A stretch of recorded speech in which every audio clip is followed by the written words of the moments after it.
Mesdames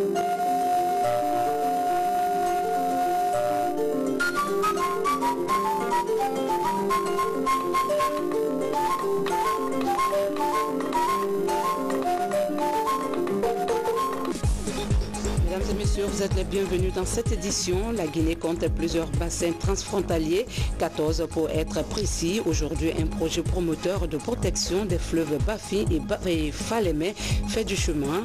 Il est prévu des programmes d'éducation. La Guinée applique les leçons du passage de la fièvre hémorragique Ebola à travers la réalisation d'infrastructures et laboratoires modernes. Le premier laboratoire de l'Institut ouvre ses portes. Et puis dans la rubrique Guinée 60 ans de souveraineté assumée, vous suivrez ce soir le parcours du football de la Guinée, ses victoires et ses défaites depuis 1958. Mesdames et messieurs, merci de nous choisir pour vous informer. 20 jeunes présumés fauteurs de troubles ont été mis aux arrêts par la police nationale. Ils sont reprochés d'avoir perturbé l'ordre public au rond-point de la Bellevue ce matin. C'était à la faveur des manifestations non autorisées de l'opposition. Nous vous proposons de suivre les explications du commissaire central de Dixine au micro de Isiagaba. Ces individus que vous voyez là ont été interpellés ce matin à hauteur de Bellevue pour trouble à l'ordre public et attroupement. Ceci après plusieurs interdictions qui ont été faites par les autorités civiles et qui leur a été notifié. Ils n'ont pas voulu obtempérer pour libérer la voie publique malgré plusieurs sommations.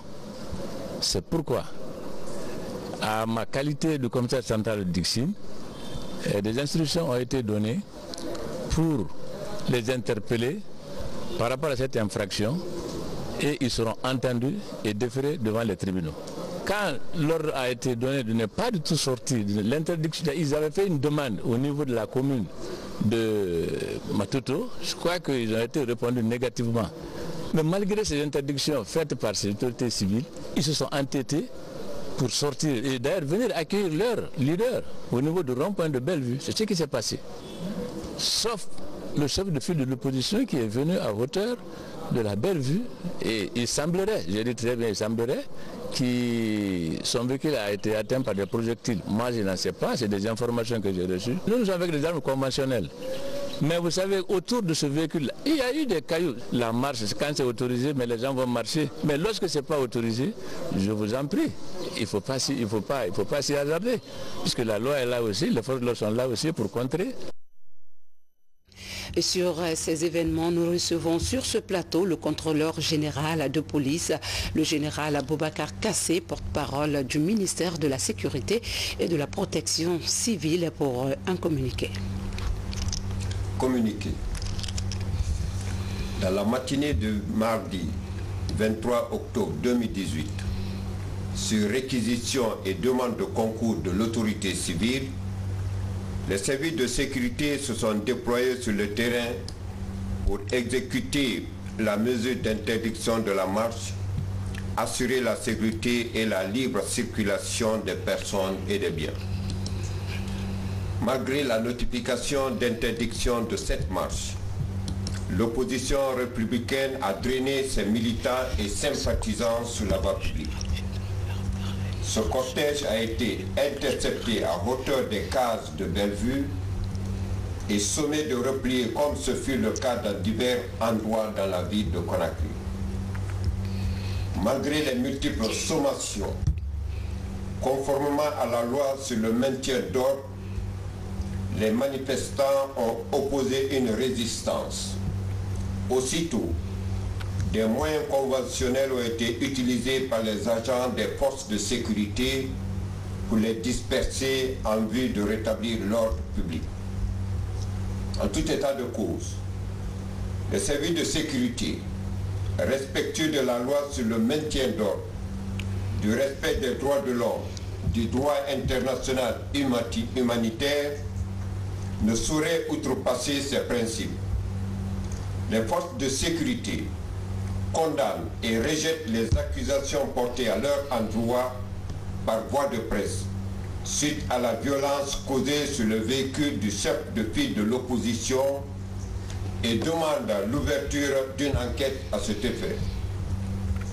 Étant entendu en règle de droit que la preuve de l'accusation incombe à l'accusateur, les services de sécurité demandent impérativement à l'opposition républicaine l'ouverture d'une enquête indépendante de son choix et de faire procéder à l'expertise des faits. Par ailleurs, des individus auteurs de troubles à l'ordre public ont été interpellés, arrêtés et seront traduits devant les tribunaux de première instance de Conakry. Les services de sécurité réitèrent leur engagement à faire respecter les lois et règlements en vigueur, à agir conséquemment dans l'intérêt exclusif de la nature. Les services de sécurité, le directeur régional de la police de Conakry. Et puis de son côté, le procureur général vient de nous faire parvenir ce communiqué du parquet général suite à la marche interdite de ce jour, mardi 23 octobre 2018. Le procureur général près la cour d'appel de Conakry a ordonné l'ouverture d'une enquête au fin de situer les responsabilités éventuelles sur les dérapages intervenus lors de la dite marche. Conakry, le 23 octobre 2018, signé le procureur général Mamadi Diawara. La première dame de la République a accordé une audience au coordinateur de l'agence turque de coopération et de développement en fin de mission en Guinée. La présidente de la fondation Prosmi, Adjadjane Kabakonde, a remercié le coordinateur sortant de la TICA pour son appui au développement de nombreux secteurs. Maurice Sidibé. Bonjour Ismaël, vous allez bien? Après un an de service rendu à la Guinée, le coordinateur sortant de l'agence turque de coopération et de développement fait ses adieux. Reçu par la première dame de la République, Ismaël Gurlek a fait le point sur le projet réalisé par la TICA en partenariat avec la fondation Prosmi. Excellence, Madame Condé. Je vais commencer par remercier son Excellence, Madame Adjadjane Kabakonde, qui est vraiment une personne très gentille et soucieuse de l'avenir de la Guinée aussi. Au cours de l'année que j'ai passé ici, ensemble nous avons réussi à faire beaucoup de projets. Des projets dans la formation en santé et la formation professionnelle aussi. Je sais qu'ensemble, la Guinée et la Turquie, entre le président, son Excellence Recep Tayyip Erdogan et son Excellence le professeur Alpha Condé, il y a une relation forte d'amitié entre les deux. Et nous, ensemble, on cherche à pérenniser ces relations et à élargir ces relations. Et je sais qu'il a beaucoup travaillé avec Prosmi et je remercie pour la coopération de Prosmi parce que sans eux, on n'aurait pas pu réussir tout ça. En une année, l'agence turque de coopération et de développement a réalisé de nombreux projets. L'installation d'un forage à l'UNC de Donka, la formation de 200 sages-femmes en allaitement maternel et en réanimation néonatale, la formation des jeunes au CFP de Donka et à l'ENAM de Koléa en technique photovoltaïque sont des actions qui retiennent de plus les attentions. Le coordinateur de la TICA en Guinée, M. Ismaël Samba, là, et c'est avec un peu de tristesse parce qu'un an c'est court. Et vu surtout son dynamisme, sa volonté de bien faire en Guinée, tout ce qu'il a pu faire en un an, c'est incroyable. S'il avait fait 2 ans ici, je pense qu'on allait faire la moitié ou la plupart de nos projets. C'est une bonne coopération que nous avons beaucoup appréciée. La TICA, pour nous, est une agence de coopération exemplaire. Une agence qui est venue en Guinée et qui n'a rien fait sans la fondation de la première dame, c'est-à-dire sans la fondation Prosmi. Tout ce qu'ils ont fait en Guinée, ça a été fait avec la fondation. Ils nous ont associés à tous les projets. La Guinée et la Turquie ont beaucoup de choses à faire ensemble, donc Inch'Allah, on sera toujours avec eux. En reconnaissance aux bonnes actions menées par l'agence turque de coopération et de développement, la première dame de la République a offert des cadeaux symboliques au coordinateur sortant de la TICA et une collation à la délégation de l'ambassade de Turquie en Guinée. Parlons à présent de l'eau, un ingrédient de partage. La Guinée est pleine à l'excès de bassins transfrontaliers. Un projet de gestion et de protection des fleuves Bafi et Falémé est en cours de réalisation. Le projet prend en compte des programmes, notamment la protection de nombreuses espèces en voie de disparition. Une mise au point avec l'ensemble des acteurs a eu lieu en présence de notre reporter Mamadou Alpha Baldé. Dans les 6 prochaines années, il fera partie des plus ambitieux projets environnementaux de la Guinée. Pour la gestion durable des ressources naturelles le long des fleuves Bafing et Falémé, un vaste programme de création d'aires protégées prend forme. Il coûtera environ 8 millions de dollars et permettra de créer une dizaine d'éco-villages, des parcs et forêts pour protéger les multiples écosystèmes aujourd'hui menacés de disparition dans ces bassins. La Guinée a 80% ou 90% de sa population qui a une pratique agro-pastorale. Et toutes ces activités ont un impact sur l'environnement. Il est de notre devoir de développer des projets de compensation sur les impacts des êtres humains sur nos ressources naturelles. Il s'agit d'une sensibilisation d'abord des populations riveraines de Bafing-Falémé. Il s'agit aussi de favoriser l'établissement des éco-villages. Il s'agit aussi de la protection d'importantes ressources naturelles qui longent ce fleuve Bafing-Falémé. L'ensemble des acteurs impliqués dans le processus de l'OPNUD échangent sur les derniers réajustements du document en vue de sa validation. Il sera présenté à différents bailleurs comme le Fonds pour l'environnement mondial. L'argumentaire pour soutenir ce document au niveau de la proposition, c'est qu'il est articulé dans la cohérence du 4e pilier programmatique du PNDS. Donc il va sur la valorisation du capital naturel, qui est lui-même en ligne avec les objectifs de développement durable. La mise en œuvre de ce projet permettra de sauver les fleuves Bafing et Falémé ainsi que leur riche diversité faunique et floristique, tout en impliquant les communautés locales. Ainsi, des pays comme le Sénégal et la Gambie continueront aussi à bénéficier des apports écologiques de ces bassins transfrontaliers. Entrons dans le monde secret du trafic illicite du diamant. Pour parler de ce phénomène, l'espace de l'Union du fleuve Mano en fait un débat à Conakry. Les représentants des pays membres du processus de Kimberley suivent une formation consacrée aux agences d'application de la loi sur les procédures et techniques contre la fraude du minerai. Valérie Talimane, reportage. Ce sont des représentants des pays de la Mano River Union et des observateurs de la société civile. Ces acteurs du secteur minier se penchent sur les techniques de lutte contre la contrebande des diamants. Cette approche régionale vise l'application de la loi à travers les douanes, les brigades antifraude et les agents de la sécurité. Une politique de sécurisation de la production et de la commercialisation du diamant. Quand on lutte contre la fraude, surtout la fraude minière, il faut monter des stratégies qui peuvent permettre que tous les fraudeurs soient découragés et que si quelqu'un est saisi en flagrance de fraude, qu'il soit puni conformément aux lois en vigueur dans chacun de ces 4 pays. La mise en place du processus de Kimberley en 2003 en Afrique du Sud est née d'un constat de manque de régularisation de la production du diamant. À cette occasion, une approche de certification régionale du système a été établie.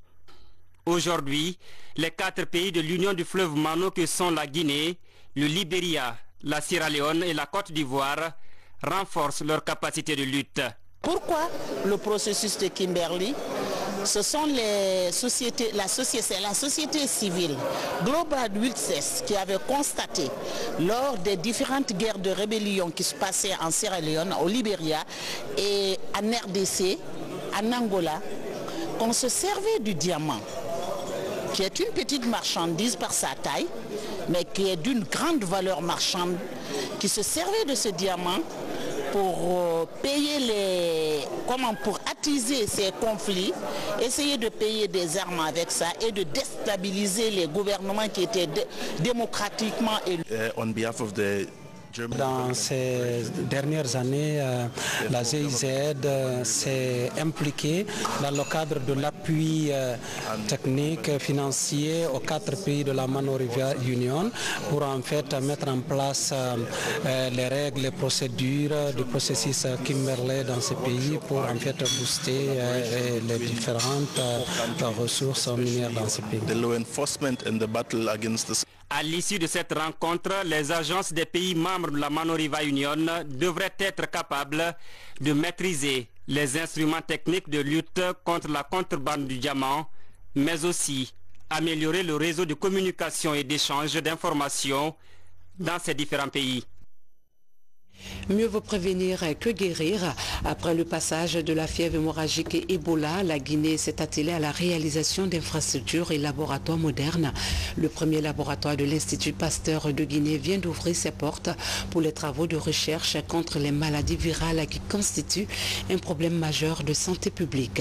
Pendant ce temps, une formation des ressources humaines est donnée aux jeunes Guinéens. Francis Collet. L'Institut Pasteur renaît sous l'appellation de l'Institut Pasteur de Guinée, IPGI. Le premier laboratoire Pasteur situé à l'université Gamal est doté d'équipements de pointe. Il va servir à la recherche et à la formation pour une lutte sans faille contre les maladies virales. Il a été question dès le départ de doter cet institut de laboratoire équipé aux standards internationaux, d'une biobanque sécurisée et de former des cadres guinéens aux bonnes pratiques de laboratoire. La réalisation de ce laboratoire de référence internationale est rendue possible grâce à l'appui des Expertises France. Par cette décision de création de l'IPGI, prise par les 2 chefs d'État, français et guinéens, les objectifs sont ainsi clairement définis. D'abord, permettre à la Guinée de répondre dans les meilleures conditions aux urgences épidémiques. Ensuite, développer sur le long terme la recherche concernant les maladies infectieuses. Enfin, assurer la formation et l'accompagnement des scientifiques guinéens dans la prévention des épidémies. La stratégie de qualification de l'enseignement supérieur et de la recherche scientifique est en marche. Pour le ministre de la Formation supérieure, le laboratoire Pasteur est une porte ouverte pour la Guinée. L'Institut Pasteur de Guinée présente l'avantage d'être à la fois un partenaire guinéen solide et une fenêtre naturellement ouverte vers l'international, que ce soit via le réseau des instituts Pasteur ou à travers d'autres collaborations. Il est vrai que le laboratoire est resté trop longtemps le parent pauvre de la Guinée. L'épidémie d'Ebola n'a été que le révélateur d'un état de fait. Et s'il est possible de rénover les infrastructures, de les équiper, de leur amener eau et énergie, un point crucial est de former en parallèle les personnels capables de les utiliser au mieux. Les installations inaugurées sont impressionnantes. Elles offrent un cadre idéal pour une recherche et une formation de qualité. Dans cette dynamique, Merchiship a rénové et équipé un cabinet dentaire moderne. Ces équipements viennent renforcer l'université Gamal Abdel Nasser de Conakry dans sa démarche de rénovation et de modernisation. Toujours dans l'actualité de chez nous, renforcement des capacités des groupements féminins. Cette session de formation pour l'insertion de 150 femmes en technique de saponification à Beila est une activité qui amorce le développement économique de cette couche. La formation est assurée par l'Office national de formation et de perfectionnement professionnel. Moussa Komara. Engagé en première ligne de combat pour l'autonomisation des femmes rurales, l'Office national de formation et de perfectionnement professionnel ne désarme pas. Ici à Beila, ces 150 femmes sont formées en technique de saponification. Une formation qui leur a permis d'avoir un métier et un revenu. L'opération est un succès pour les initiateurs. L'objectif de ce programme, c'est l'autonomisation économique des femmes. Donc on va aller sur le terrain pour évaluer l'impact. Est-ce que les conditions des femmes se sont améliorées? Est-ce qu'elles s'occupent mieux de leur ménage? Est-ce qu'elles sont confortablement installées? Est-ce qu'elles elles se sentent à l'aise dans la société. Ça va mesurer un peu la valeur ajoutée que nous avons apportée à ces femmes et c'est très important. Cette assistance est une des composantes du vaste programme d'appui à l'autonomisation des femmes par la formation et l'apprentissage lancé en 2016. Un projet qui couvre environ 15 000 femmes en milieu rural et périurbain. À l'heure du bilan, plus de 6 000 femmes sont formées en activités génératrices de revenus à travers toutes les localités du pays. Nous remercions beaucoup le directeur qui a envoyé ces hommes pour nous former.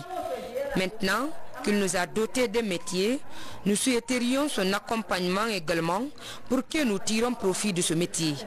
Car c'est la première fois que nous participons à une telle formation. Le prochain défi pour l'office, réorganiser ces femmes et les aider à mieux gérer leurs revenus.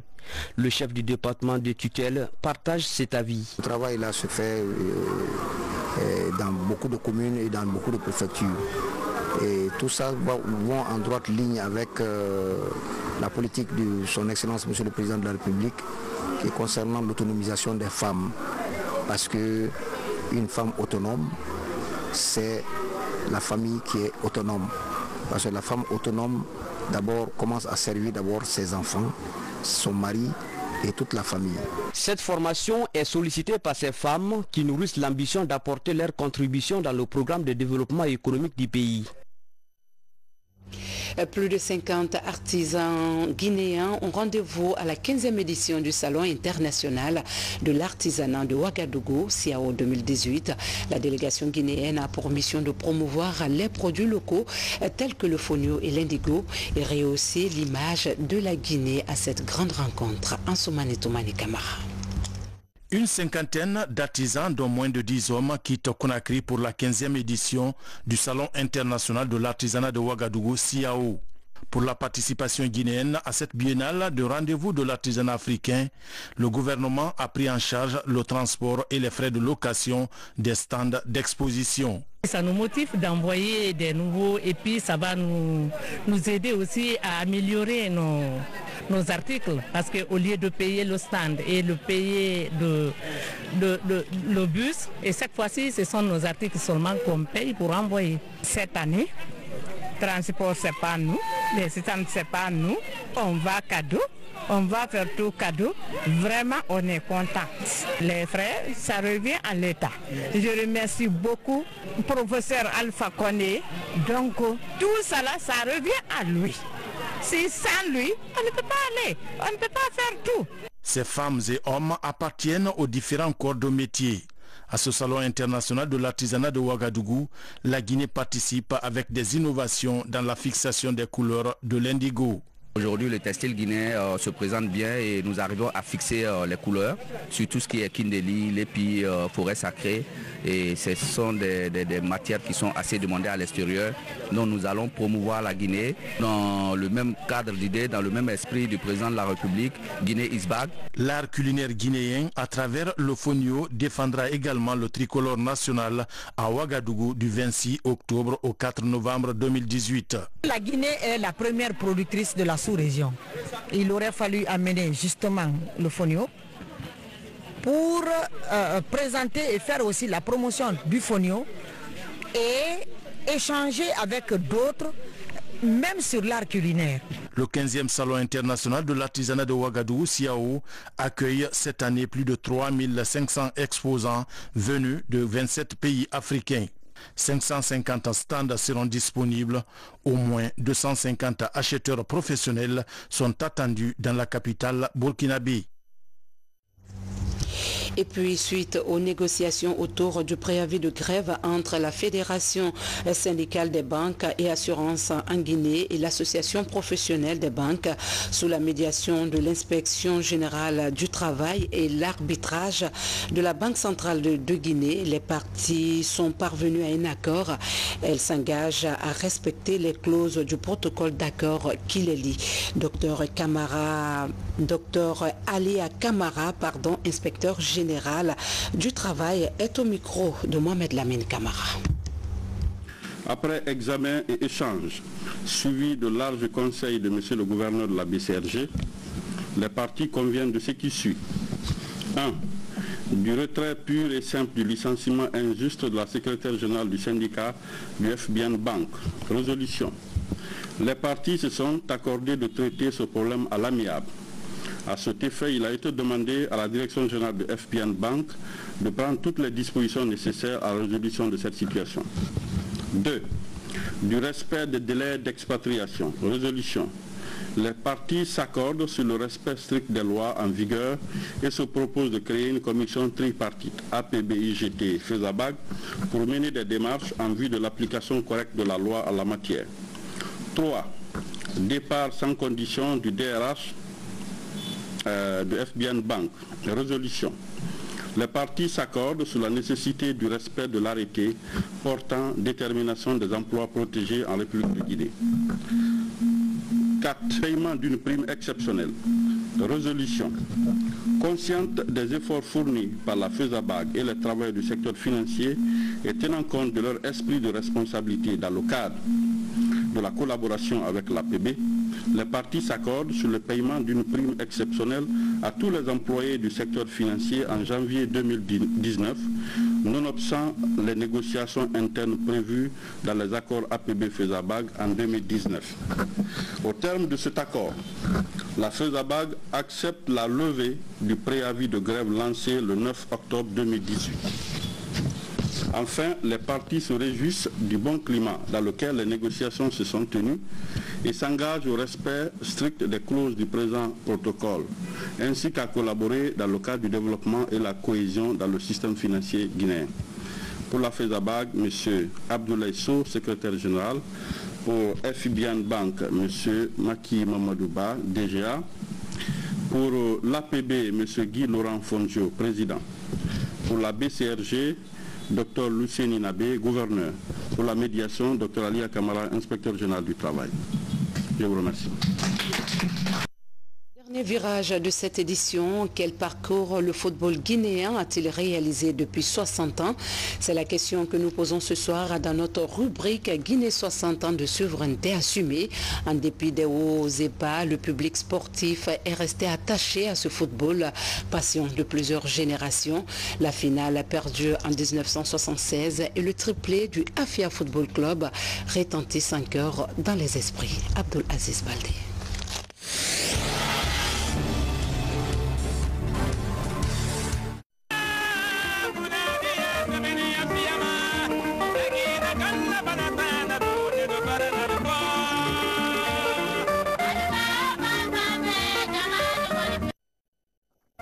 Des images des liesses populaires qui traversent le temps. Un club de légende sur le continent. Des héritiers qui peinent à exprimer et imposer toute l'attitude de leur talent sur le visage du football guinéen. Ce travailleur de l'EDG a été un dieu de stade. Ancien défenseur de l'équipe nationale et du légendaire Afia, Ibrahima Fofana Kalva est aujourd'hui l'une des mémoires vivantes de ce sport numéro 1 des Guinéens. Ce qui m'a plu, c'est le fait d'être pendant une décennie la meilleure équipe, l'une des meilleures équipes d'Afrique. Je fais partie de l'une des meilleures équipes d'Afrique. Le Afia, triple champion, premier triple champion d'Afrique, première équipe qui a remporté 3 fois la coupe. Et ça a été quand même un moment de gloire, un moment de plaisir pour moi et pour mes coéquipiers et pour tout le peuple de Guinée. Et là, ça m'a marqué. Autre témoin de légende, Chérif Suleiman. Il est de tout temps le porte-étendard du football guinéen. Son symbole personnifié. Son immense talent a conquis l'Afrique. Buteur et homme du match de la première finale de la Coupe d'Afrique de Globe Champion, remportée par le Afia à Kampala en 1972.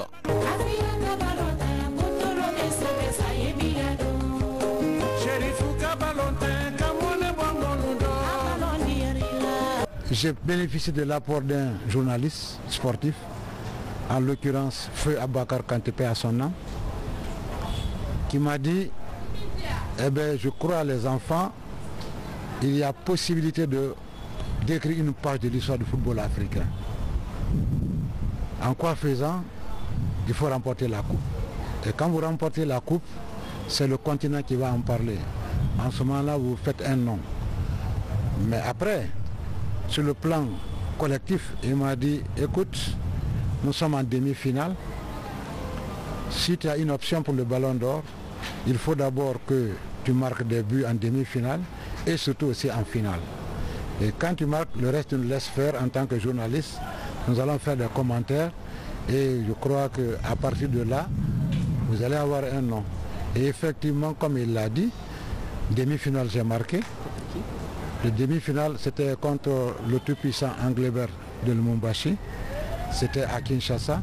Et au match retour, ils ont eu peur, ils n'ont pas joué. Ils ont signé le forfait. Ensuite maintenant, ici aussi contre Kampala, contre Simba de Kampala, j'ai marqué un but. Et surtout à Kampala, le premier but qui a ouvert pratiquement la route pour le sacre. Au sommet de sa gloire, cette génération d'exception n'a qu'une seule déception. C'était à Addis Abeba en 1976. Ce fut la seule fois que le Sili national se hisse à ce niveau du football international. Autre temps, autre mers. La Guinée au score n'avait pas été battue par son adversaire. Omar Dieng était jeune reporter à la voix de la révolution. Plus de 40 ans après, il nourrit l'ambition de conquérir ce titre. Je retiens notre échec à Addis. Parce que jusque-là, on n'est pas revenu, même en demi-finale de la CAN. On est revenu en demi-finale du CHAN.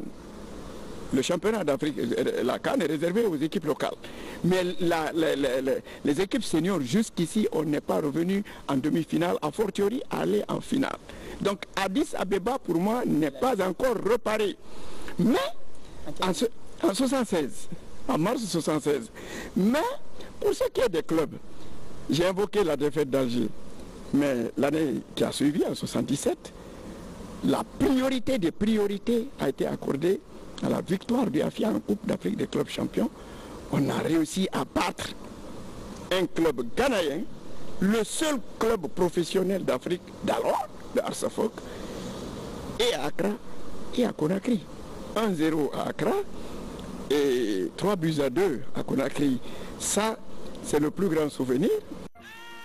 Malgré la présence des grands génies, le Sili national a un palmarès vide de titres majeurs.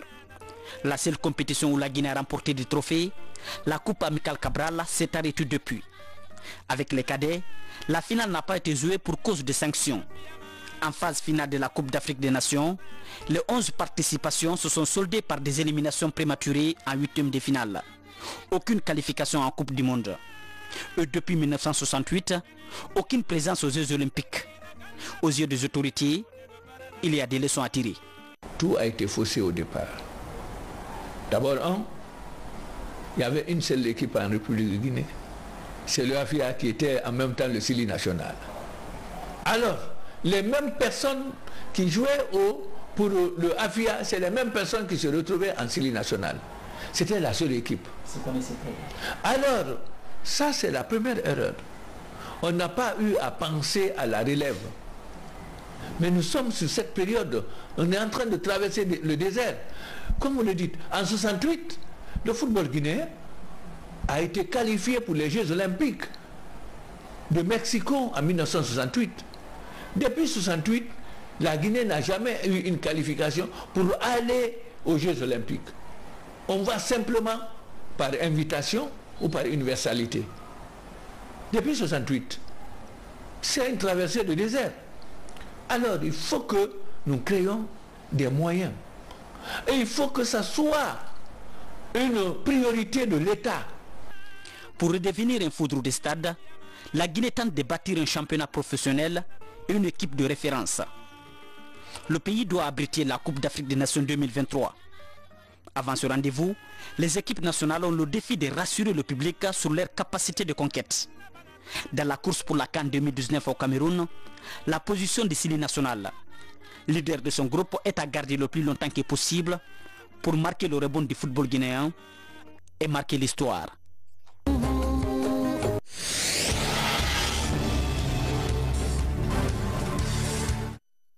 Voilà, nous sommes au terme de cette édition. Merci de votre aimable fidélité. Passez une excellente nuit en compagnie des programmes de la télévision nationale. Bonsoir.